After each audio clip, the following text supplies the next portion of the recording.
Assalomu alaykum, aziz yurtdoshlar. Bugun men juda muhim mavzuni tushuntirib beraman. 2026 yilda pensiya va nafaqa hisob kitoblarida nima o'zgardi? Nega ayrim odamlarning qo'liga tegadigan pul kamaygandek ko'rinyapti? Kimga minglab so'm qo'shildi? Kimga esa atigi tiyin darajasida farq bo'ldi? Bu ma'lumot har bir oilaga tegishli. Chunki uyimizda albatta pensioner ota-onamiz, bobo-buyimiz, nogironligi bo'lgan yaqinimiz yoki boquvchisini yo'qotgan nafaqa oluvchi bor. Videoni oxirigacha ko'ring, chunki men bugun oddiy gapirmayman. Kim xavotir olishi kerak, kim xavotir olmasligi kerak, qayerda xato bo'lishi mumkin. Qaysi hujjatni tekshirtirish kerak? Pensiya noto'g'ri hisoblangan bo'lsa nima qilish kerak? Barchasini birma-bir aytaman. Hozirning o'zida kanalga obuna bo'ling, like bosing. Chunki bunday tushuntirishlar ko'pchilikka vaqtida yetib borsa, odamlar o'z haqini yo'qotmaydi. Men avvalo bitta narsani aniq qilib aytaman. Pensiya masalasida odamlarning eng katta adashuvi shuki, davlat oshirdi degan xabarni eshitib, hamma bir xil miqdorda ko'payadi deb o'ylaydi. Aslida unday emas. Pensiya oshishi degani har bir odamga bir xil 1 ming yoki 200 ming so'm qo'shiladi degani emas. Kimning ish staji ko'p, ish haqi yuqori bo'lgan, hujjatlari to'liq bo'lsa, unga boshqa hisob chiqadi. Kimning staji kam, ish haqi arxivda topilmagan, ayrim yillari tasdiqlanmagan bo'lsa, unga boshqa hisob chiqadi. Eng og'riqli joy ham shu. Oldin ko'pchilik pensiya miqdoriga faqat bitta raqam sifatida qarardi. Masalan, men 1 million 200 ming olaman, onam do'g'u 20 ming oladi. Qo'shnim 2 million oladi. Lekin bu summaning ichida bir nechta tarkibiy qism bo'ladi. Asosiy pensiya bor, ustama bor, kompensatsiya yoki qo'shimcha to'lov bor. Ayrim toifalarga imtiyozli qo'shimcha bor. Minimal darajaga yetkazish uchun qo'shib beriladigan farq bor. 2026 yildagi ko'plab savollar aynan shu tarkibiy qismlarning qayta ko'rilishi, indeksatsiya qilinishi yoki ayrim qo'shimchalarning avtomatik tarzda qayta hisoblanishi bilan bog'liq.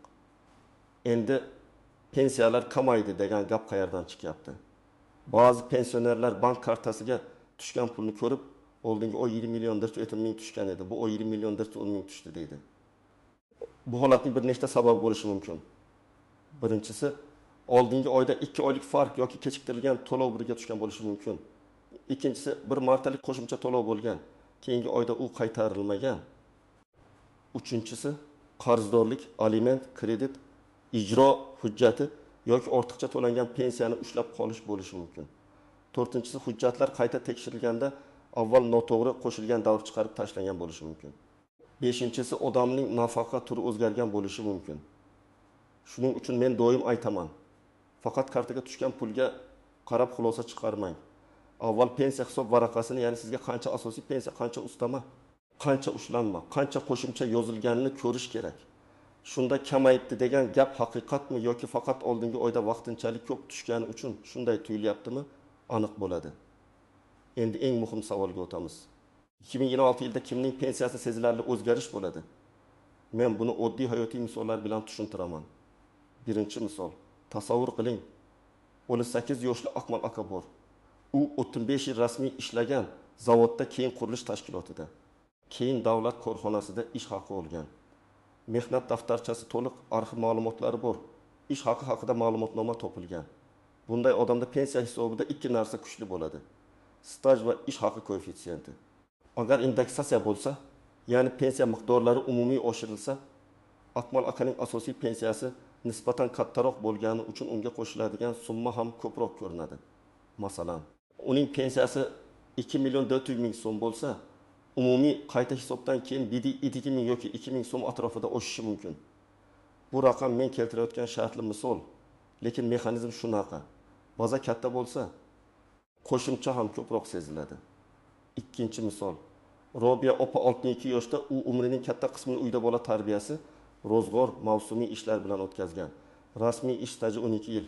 Ayrim yillari dehqonchilikda ishlagan. Lekin hujjat bilan tasdiqlanmagan. Pensiyasi minimal darajaga yaqin. Mana bunday holatda umumiy oshirish bo'lganda ham odam nega menga kam qo'shildi deb ranjiydi. Chunki pensiya hisobida asosiy miqdor past. Davlat minimal darajadan past tushirmaslik uchun qo'shimcha beradi. Lekin bu qo'shimcha har doim ham katta ko'tarilish bermaydi. Ba'zan odamga 20 ming, 35 ming, 50 ming qo'shilgandek ko'rinadi. Ba'zi hollarda esa asosiy pensiya oshadi. Lekin minimal darajaga yetkazish uchun berilayotgan farq kamayadi. Natijada qo'lga tegadigan umumiy pul juda o'zgaradi. Odamlar menga tiyin qo'shildi deb aytayotgani ko'pincha mana shu holat. 3-misol. Shuhrat aka nogironlik pensiyasi oladi. Unga avval nogironlik guruhi bo'yicha qo'shimcha to'lov ham, asosiy pensiya ham, ayrim imtiyozli to'lovlar ham hisoblangan. 2026 yilda tibbiy mehnat ekspertizasi bo'yicha ma'lumot yangilangan bo'lsa, guruh muddati uzaytirilgan yoki o'zgargan bo'lsa, to'lov tarkibi o'zgarishi mumkin. Masalan, oldin birinchi guruh bo'lgan odam keyin ikkinchi guruhga o'tsa, umumiy summa kamayishi tabiiy. Bu pensiya kamaytirildi degani emas, balki pensiya turi va toifasi o'zgargan sababli yangi hisob qo'llangan bo'ladi. Lekin agar guruh o'zgarmagan bo'lsa-yu, pul kamaygan bo'lsa, albatta tekshirtirish kerak. 4-misol. Dilfuza opa o'quvchisini yo'qotganlik pensiyasi oladi. Uning 2 farzandi bor. Farzandlardan biri 12 yoshga to'ldi yoki o'qishni davom ettirayotganini tasdiqlovchi ma'lumotnoma vaqtida topshirilmadi. Shunda pensiya oluvchilar soni bo'yicha ulush o'zgaradi. Oldin 2 nafar farzand uchun to'langan summa keyin bitta farzand uchun qayta hisoblanishi mumkin. Oilada esa buni ko'pincha pensiya kamaydi deb tushunishadi.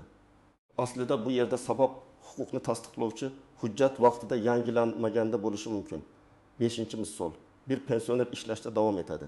U rasmiy ish haqi oladi, korxona soliq va ijtimoiy to'lovlarni topshiradi. Ayrimlar o'ylaydi, men ishlayapman, demak har yili pensiyam avtomatik katta bo'lib boradi. Bu ham har doim to'g'ri emas. Ishlayotgan pensionerning pensiya qayta hisoblanishi uchun qonunchilikda belgilangan tartib, muddat va asoslar bo'ladi. Agar ish beruvchi ma'lumotlarni to'g'ri topshirmagan bo'lsa yoki qayta hisoblash uchun murojaat talab qilinsa, odam yillar davomida o'ziga tegishli qo'shimchani olmasligi mumkin. Shuning uchun ishlayotgan pensionerlar ayniqsa hushyor bo'lish kerak. Endi kim xavotir olmasligi kerak degan savolga javob beraman. Agar sizning pensiyangiz har oy bir xil tartibda tushayotgan bo'lsa, hujjatlaringiz to'liq bo'lsa, qarzingiz yoki ushlanmangiz bo'lmasa, nafaqa turi o'zgarmagan bo'lsa, tibbiy guruhingiz o'zgarmagan bo'lsa, demak bir oylik farqdan vahima qilmaslik kerak. Lekin har qanday holatda ham hisob kitobni ko'rish zarar qilmaydi. Men pensiya oluvchilarga yiliga kamida 1 marta o'z pensiya tarkibini tekshirtirishni maslahat beraman. Kim xavotir olishi kerak? Birinchidan, pensiyasiz kutilmaganda 10 ming, 100 ming, 200 ming so'mga kamaygan odamlar. Ikkinchidan, oldingi oylar bilan solishtirganda tushum muntazam pasayganlar. Uchinchidan, hujjatlarida sovet davri ish staji, kolxoz, shirkat, zavod, qurilish, tresti, mavsumiy ishlar bo'lganlar. 4-dan, boquvchisini yo'qotganlik pensiyasi oluvchilar, ayniqsa farzandlari 12 yoshga yaqinlashgan oilalar. 5-dan, nogironlik guruhi muddati tugaydigan yoki yangi tibbiy xulosa olganlar. 6-dan, pensiya tayinlanganda ayrim yillar arxidan topilmagani uchun hisobga kirmay qolgan odamlar. Endi men sizlarga eng ko'p uchraydigan nozik nuqtalarni aytaman. Birinchi nozik joy. O'shdi degan xabar hamma tarkibiy qismlarga bir xil ta'sir qilmasligi mumkin. Masalan, asosiy pensiya oshadi, lekin alohida kompensatsiya yoki ustama boshqa tartibda qolishi mumkin. Shunda odam televizorda eshitgan foizni o'z umumiy pensiyasiga ko'paytiradi va menga buncha qo'shilish kerak edi deydi. Bu xato hisob. To'g'ri hisoblash uchun pensiyaning qaysi qismi indeksatsiya bo'lganini bilish kerak. Ikkinchi nozik joy, minimal pensiya va minimal iste'mol mezoniga bog'liq qo'shimchalar. Agar odamning asosiy pensiyasi past bo'lsa, davlat uni ma'lum darajagacha to'ldirib berishi mumkin. Keyin umumiy oshirish bo'lganda asosiy pensiya biroz ko'tariladi, lekin to'ldiruvchi qo'shimcha kamayadi. Natijada odamning qo'liga tushadigan summa deyarli o'zgarmaydi. Bu ko'pchilikni g'azablantiradi. Chunki ular pensiya oshdi deyishdi-ku deydi. Men bu holatni oddiy qilib shunday tushuntiraman. Cho'ntakka kiradigan umumiy pul bir nechta qismlardan yig'ilgan. Bir qismi oshsa, ikkinchi qismi kamayishi mumkin.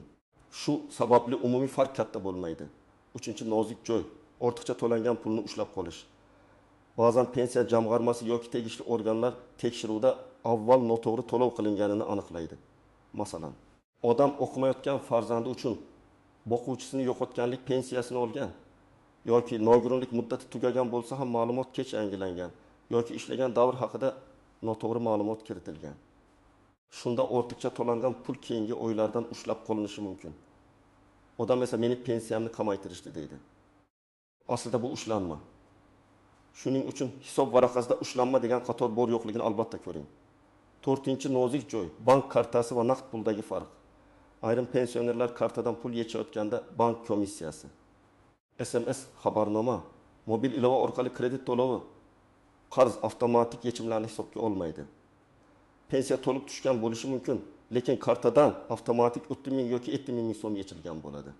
Keyin odam davlat kam berdi deb o'ylaydi. Bunday vaziyatda bankdan hisob ko'chirmasini olish kerak. Qaysi kuni qancha tushgan, qaysi kuni qayerga yechilgan, hammasi ko'rinadi. 5-nozik joy mehnat staji arxivida yo'qolgan bo'lishi. Bu ayniqsa 1990-yillar kolxoz, sovxoz, kichik korxonalar yopilib ketgan tashkilotlar bilan bog'liq. Odam haqiqatda ishlagan, lekin hujjat yo'q. Pensiya tayinlashda hujjat bo'lmasa, o'sha davr hisobga olinmasligi mumkin. Keyin odam, men 30 yil ishlaganman, nega pensiyam kam deydi.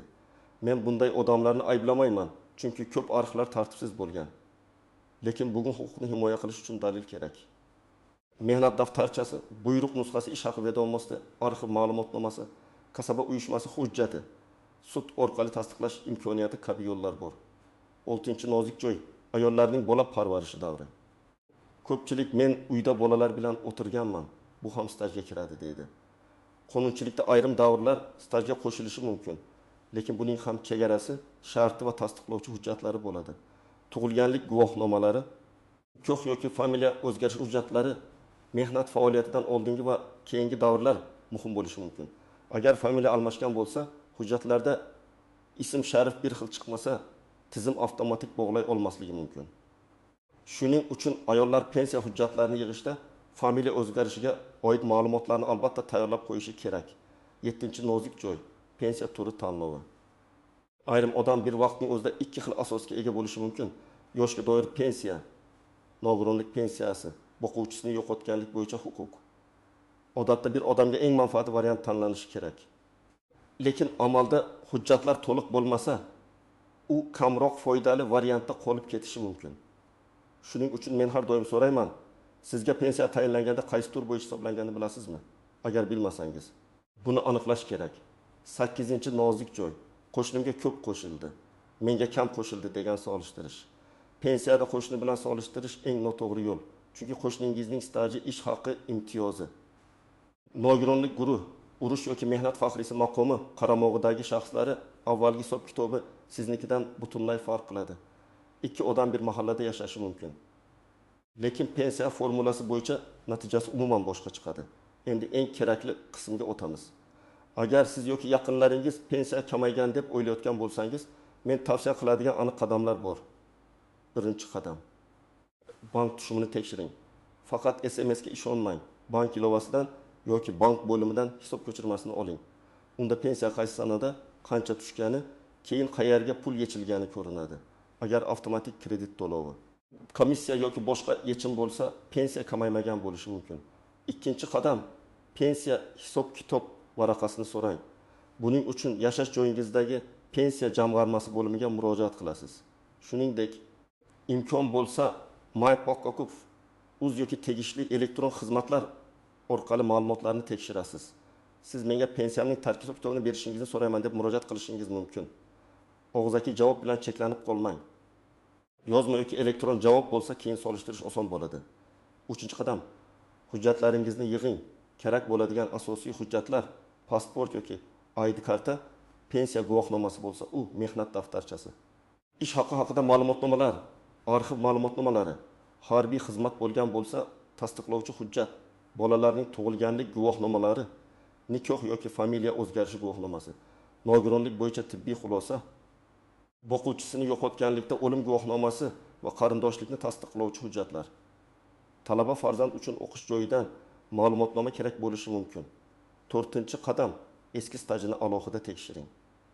Mehnat daftarchangizda muhr noaniq, sana xato, tashkilot nomi o'zgargan, buyruq raqami yo'q bo'lsa, bu pensiya hisobiga ta'sir qilishi mumkin. Siz arxivga so'rov berishingiz kerak. Arxivga murojaatda tashkilot nomi, ishlagan yillaringiz, lavozimingiz, taxminiy joylashuv, o'sha davrdagi bo'lim yoki sex nomini iloji bo'yicha aniq yozing. Men 1997 yildan 1994 yilgacha falon korxonada ishlaganman. Ish stajim va ish haqi bo'yicha arxiv ma'lumotnomasi berishingizni so'rayman deb yoziladi. Beshinchi qadam, agar xato topsangiz, qayta hisoblashni so'rang. Pensiya bo'limiga ariza yozing. Arizada shunday mazmun bo'lsin: mening pensiyam miqdori bo'yicha hisob kitobni tekshirib, yangi taqdim etilgan hujjatlar asosida qayta hisoblab berishingizni so'rayman. Hisob kitob natijasini yozma ravishda taqdim etishingizni so'rayman. Arizani 2 nusxada tayyorlasangiz yaxshi, birini topshirasiz. Ikkinchisiga qabul qilingan sana va raqam qo'ydirib olasiz. Elektron topshirsangiz, ariza raqamini saqlab qo'ying. 6-qadam, javobdan norozi bo'lsangiz, yuqori tashkilotga shikoyat qiling. Avval tuman yoki shahar bo'limi, keyin hududiy boshqarma, zarur bo'lsa markaziy organ yoki sud tartibi. Men doim aytaman, hissiyot bilan emas, hujjat bilan yuring. Menga kam berishyapti degan gapning o'zi yetarli emas. Mana mening 1997-1998 yillardagi ish stajim hisobga olinmagan. Mana arxiv ma'lumotnomasi qayta hisoblang desangiz, masala ancha jiddiy ko'riladi. 7-qadam. Har oy tushumni yozib boring. Oddiy daftar tuting. Oy nomi, tushgan summa ushlanma bo'lsa sababi oldingi oy bilan farqi. Ayniqsa yoshi katta ota-onalarimiz uchun farzandlar buni nazorat qilib tursa yaxshi. Chunki ko'p pensionerlar SMS ni o'chirib yuboradi. Bank ilovasidan foydalanmaydi. Keyin qaysi oy qancha tushganini eslay olmaydi. 8-qadam. Firibgarlardan ehtiyot bo'ling. Pensiyangizni oshirib beraman. Arxivsiz staj qo'shib beraman. Tanishim bor, pul bering deganlarga ishonmang. Pensiya huquqi pora yoki tanish bilish bilan emas, hujjat bilan hal bo'lishi kerak. Agar kimdir pul evaziga nolegal va'da bersa, ertaga sizning hujjatingizda muammo chiqadi. Ortiqcha to'langan pulni ham o'zingizdan qaytarib olishlari mumkin. 9-qadam, yaqinlaringizning huquqini tekshiring. Ko'p keksalar mayli bo'lam, shunisi ham yetadi deb yuradi. Lekin 1000 so'm ham bir yilga 600 ming so'm bo'ladi. 100 ming so'm bir yilga 1 million 200 ming so'm bo'ladi. Agar 5 yil davomida noto'g'ri hisoblangan bo'lsa, juda katta pul chiqadi. Shuning uchun ota-onangizning hujjatlarini bir marta tartibga solib qo'ysangiz, bu ularga katta yordam bo'ladi. Demak, 2026 yilda pensiya masalasida eng muhim haqiqat shuki, hammaning pensiyasi bir xil oshmaydi. Hammaning qo'liga bir xil pul qo'shilmaydi. Kimning staji va ish haq hujjatlari kuchli bo'lsa, qo'shimcha ko'proq seziladi.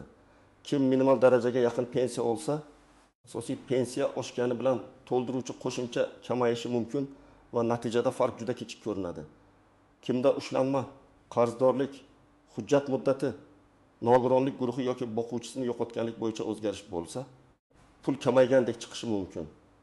Men sizlardan iltimos qilaman, vahma qilmang, lekin befarq ham bo'lmang. Bank ko'chirmasini oling, pensiya hisob varaqasini so'rang, hujjatlaringizni tekshiring. Kerak bo'lsa qayta hisoblash uchun ariza yozing. O'z haqqingizni bilsangiz, hech kim sizni chalg'ita olmaydi. Agar sizning pensiyangizda ham 2026 yilda o'zgarish bo'lgan bo'lsa, izohlarda yozing. Qancha olar edingiz? Hozir qancha tushdi? Qaysi hududdansiz? Men keyingi videolarda eng ko'p uchrayotgan holatlarni alohida tahlil qilib beraman. Video foydali bo'lgan bo'lsa, albatta like bosing. Kanalga obuna bo'ling va bu videoni pensioner yaqinlaringizga yuboring. Chunki bitta to'g'ri ma'lumot kimningdir minglab, hatto millionlab so'm haqqini saqlab qolishi mumkin.